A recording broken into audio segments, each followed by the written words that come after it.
Hey everybody, welcome to AP Physics. Let's keep going. Alright, take out your notebooks while you're finding your favorite pen or pencil. I am writing friction at the top of mine, and I'm going to add it to my table of contents, and we will get some notes down for friction. It's one of my favorite forces. Without it, we couldn't walk.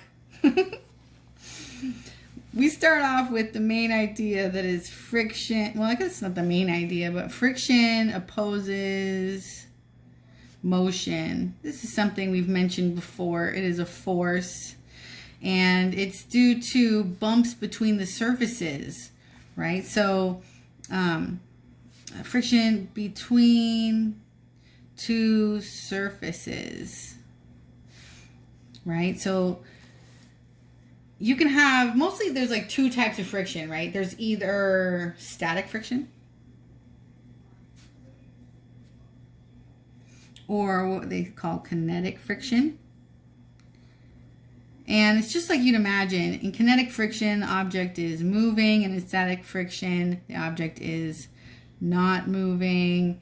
And we can demonstrate that real easy with this pen right here. So as I lift up my book, okay, well, maybe not as pen's a good example. Oh, well, I'm doing it anyway. No, it's because it's rolled. It won't work. Wait, hang on. I got something here. I got a whole pack of pens. Okay, I got a pack of pens here, right? As I lift up the book, I'm putting it at an angle. I don't know if you can see it, but I'm lifting it up, and the pack of pens isn't moving yet, so it's held in place by static friction. I'm going to increase the angle slowly. Oh, kinetic friction. So that's all those two terms mean. They're just distinguishing between which type of friction is keeping the object either in place, static friction, or that's opposing the motion, and that's kinetic friction. So a couple words for you. Either way, between the two surfaces, there is what they call a coefficient of friction.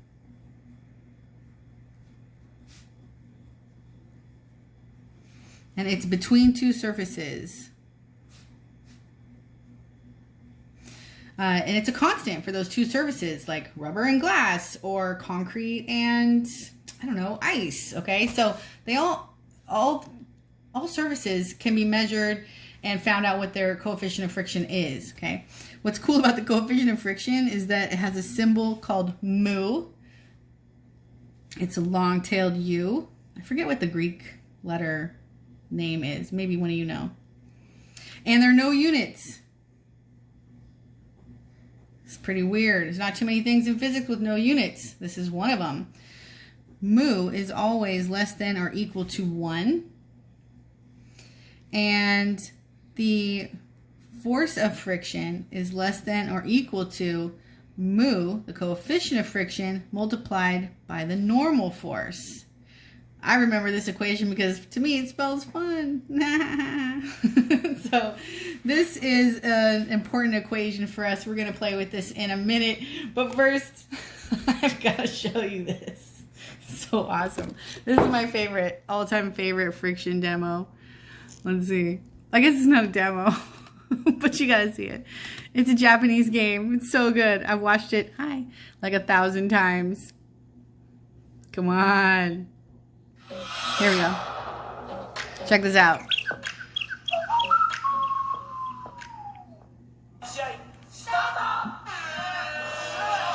Oh yeah. Up top, oil being released down some stairs. Who's gonna win? Do you guys think this coefficient of friction between these two surfaces of what? Skin and maybe oil? Do you think it's a high or low? Yeah, it's low. It's a low coefficient of friction. Okay, this goes on for a really long time. Who do you think is gonna win? Take your bets. Throw it in the chat. Who's it gonna be? Notice how they're getting low. What do you think getting lower is doing for them? Oh, there goes the frog. He's trying to spread out. How does that help? Think of center of mass.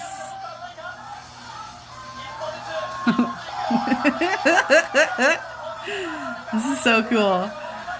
I would love this game, but it looks like it probably gives you a lot of like bruises. That's why they're wearing knee pads, I guess.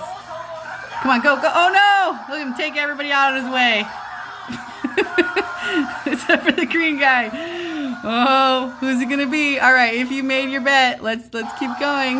Oh, they go sliding down again and again and again and again. Let's see who's making it. Oh, we got yellow. Look at this technique. He's kind of going for more surface area, huh? He's got his whole knee on there. Why do you think more surface area helps? Go, yellow, go. Oh no, oh no, oh no, oh no, oh no. Who's it gonna be? Who's it gonna be? Who's gonna win? Sacrifice! Nobody! Oh no. The red guy almost had that. For sure. Alright, alright. Since we have to know who wins for reals. I think it is blue. Let's see. Come on, blue. Did you guys say blue? I hope you said blue. If you said blue, you didn't win! Got you. Got you. Who's it gonna be? It's gotta be green. Come on, green. If you said green, look how slow he's going. How does the speed help him? Yes, winner! If you said green, you win. I hope you know me well enough to know why that is the most awesome demonstration of friction, or in this case, lack thereof, and the victory slide. Did you like it? So good. So good. So let's do some mathematical thinking and put this into practice with a problem and solution. So here's an example. A 2-kilogram box is pulled with 4 Newton across a smooth floor at a constant speed. What is the coefficient of friction?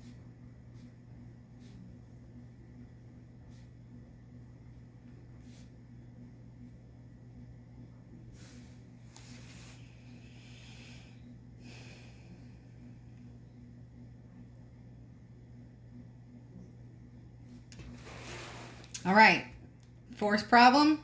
First thing you do, free body diagram. Let's do a dot. We're gonna have 4 forces acting on this object because it is on Earth, on a surface, as well as moving to the side.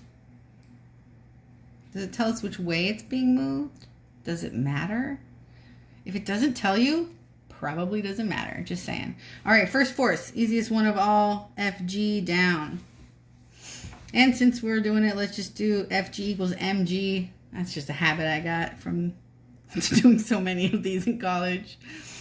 And since it's not accelerating in the vertical direction, we're going to draw an arrow of equal and opposite magnitude straight up, and that is going to be called Fn. And let's solve for mg. Do we have m? Yes, we do. So we can say 2 kilogram multiplied by 10 meter per second squared, Berg on Earth. And we'll get the Fg, oh, negative. Don't forget the negative. Fg is equal to negative 20 kilogram meter per second squared. No, that's too long. I'll use the nickname Newton. And we've got equal and opposite up here, so there's a 20 Newton up top. All right, not bad, not bad. Our next clue comes from pulled with 4 Newtons. So we're gonna pull it with 4 Newtons. Now I'm not gonna draw it the same length because this one's 20. So I'm gonna draw it much shorter. And I'm going to call it either applied, F-A-P-P, or tension, because it doesn't say. Maybe it's pulled with a rope or something. Let's go with tension. F sub T, force due to tension, is equal to 4 Newton. Now, what goes to the left? This would be force due to friction, opposing motion. But we don't know what it is. Yeah, we do. This clue here, constant speed. That means that it's not accelerating in the horizontal direction. So the net force has to be 0, which makes the force due to friction negative 4 Newtons. There's our free body diagram and half the work. Now let's make our list. We have 2 kilogram mass. We have an applied force or tension force of 4 Newton. We have a change in velocity of 0 meter per second. That's our constant speed written in math code. And we want to know the coefficient of friction. And yeah, so let's figure it out. Let's look for a relationship with these. And we're going to use something that I think is fun. See, now you remembered it forever. And these are absolute values, by the way. Let's just put these up here too. Absolute values. Right. And let's rearrange this by dividing both sides by Fn.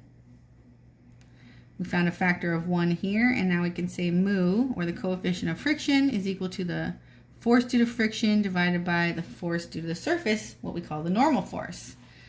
Let's plug some stuff in.